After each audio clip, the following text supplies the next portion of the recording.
nggak terlalu baik Bu. Ini aku pernah capek banget secara emosional, jadi bikin gak fokus belajar juga.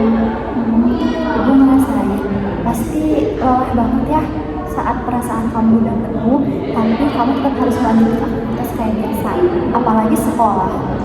Ya Bu, rasanya tuh kayak nggak ada energi gitu.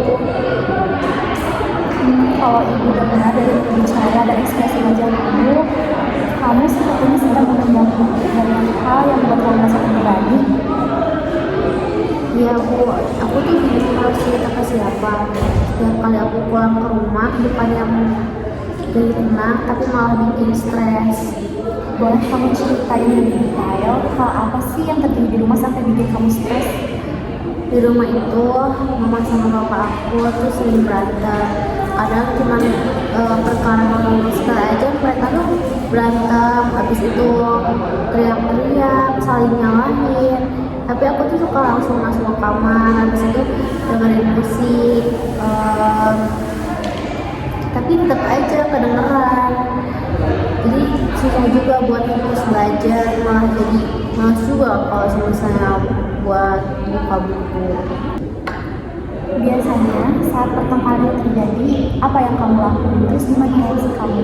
Rasanya tuh takut Bu, jantung aku tuh jadi kayak deg-degan gitu, aku jadi panik, terus juga nggak bisa mikir.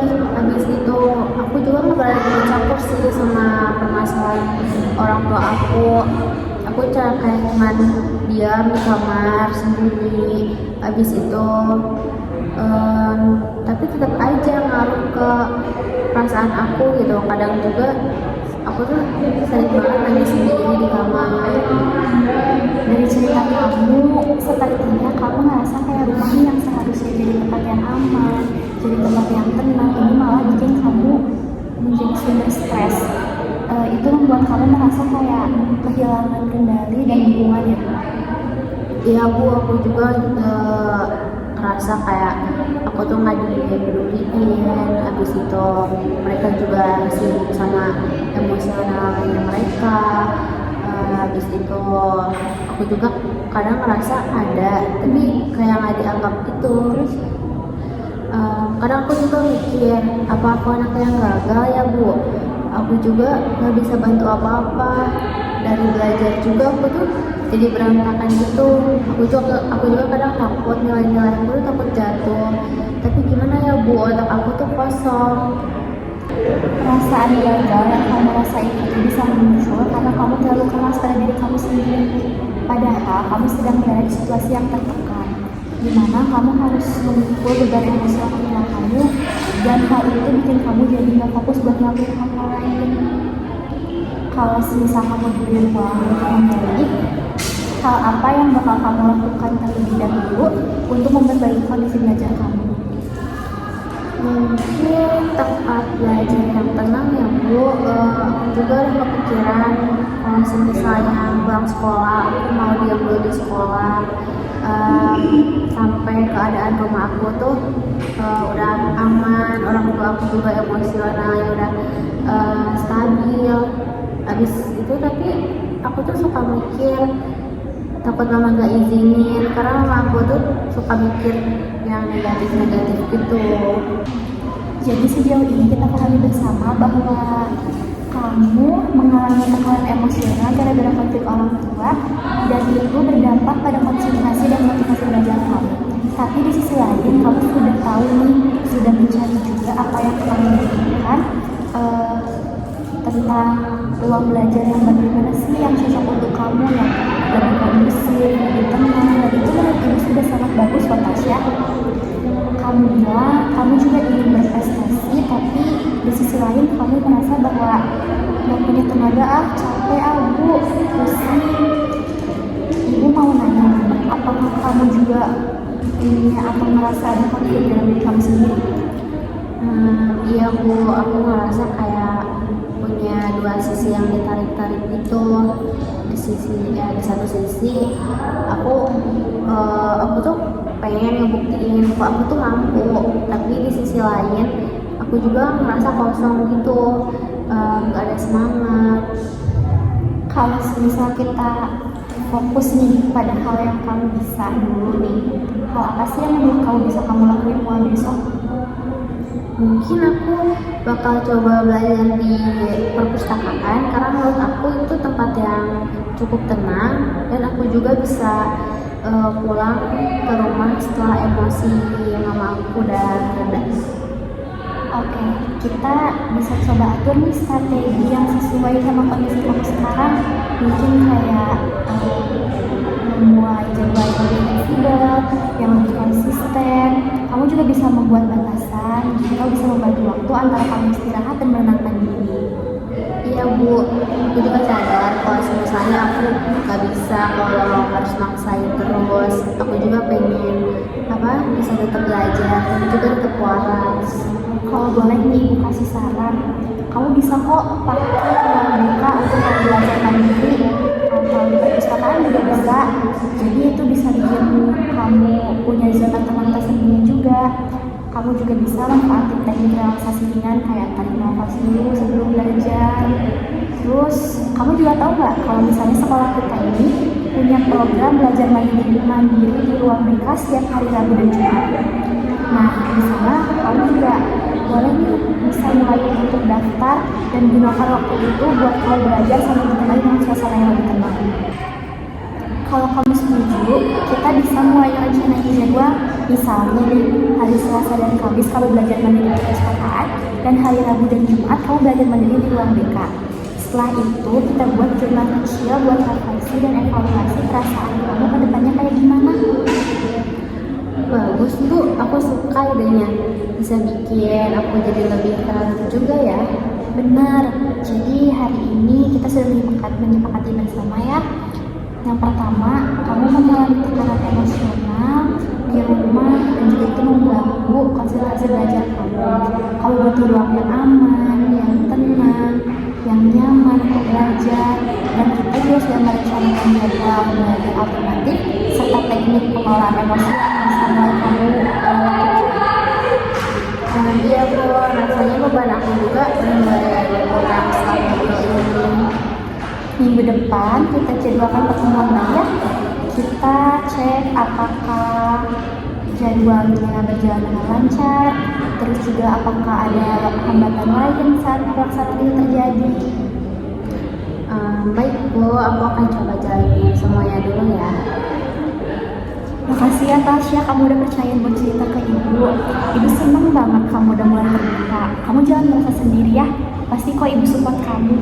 Sebaik ya Bu, aku merasa beban aku hilang setelah cerita ini. Dan aku juga ngerasa kayak didengar. Sama-sama. Halo Tasya, gimana kabarnya hari ini? Suara ibu kedengar jelas gak? Jelas kok Bu, Alhamdulillah hari ini lumayan tenang sih. Wah, seneng dengernya. Dari raut wajah kamu, ibu udah bisa lihat nih kalau kamu lebih cerah daripada minggu kemarin, lebih ceria. Ada hal yang lagi bikin bahagia kah? Iya kayaknya karena minggu ini aku mulai bisa lebih teratur ya Bu, terus juga belajarnya lebih fokus. Wah, luar biasa. Itu artinya kamu udah berhasil ya menjalankan langkah-langkah kecil yang minggu lalu kita rencanain. Iya Bu, hari Selasa dan Kamis aku belajar di perpustakaan, rasanya tenang banget, lebih sunyi. Aku juga bisa ngerjain PR yang minggu-minggu sebelumnya ketunda terus. Wah, hebat. Dan untuk hari Rabu sama Jumat, program belajar mandiri di BK, kamu sempat ikutan juga? Baru hari Rabu aja Bu, soalnya waktu hari Jumat kemarin, Mama tuh ngajak pergi ke rumah nenek, tapi aku tetap tulis jurnal harian kayak yang Ibu anjurkan. Bagus. Ibu senang ya kamu bisa tetap konsisten catat meski situasinya lagi nggak memungkinkan. Jurnalnya bisa kamu ceritain sedikit nggak isinya kayak gimana? Waktu hari Kamis, aku nulis kayak gini. Hari ini aku belajar di perpustakaan, rasanya tenang banget. Tapi waktu istirahat, pas buka HP, lihat grup keluarga, isinya sindiran mama papa, rasanya aku langsung sedih lagi. Tapi aku nangis bentar di toilet, habis itu aku balik lagi ke meja belajar. Kamu udah ngelakuin hal yang penting. Saat kamu tahu emosi kamu mulai muncul, kamu kasih ruang untuk diri kamu memvalidasi itu. Lalu kamu tetap memilih buat lanjutin ke tujuan kamu. Itu bukan hal yang kecil dan hal yang mudah, loh, Tasya. Itu sebuah proses pemulihan.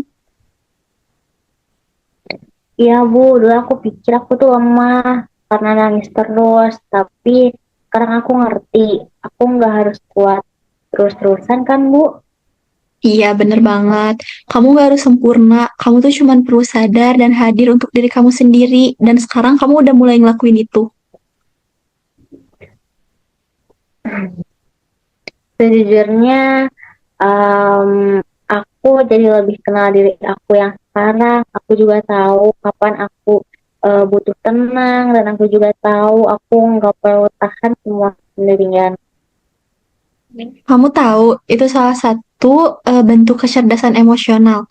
Mengenali, menerima, dan mengatur perasaan kita sendiri. Kayaknya aku mulai bisa lebih bijak nanggapin konflik di rumah. Aku juga masih takut, tapi aku udah nggak ngerasa sepenuhnya terperangkap. Kalau kamu membayangkan nih, 3 bulan ke depan, kamu ingin jadi versi Tasya yang kayak gimana sih?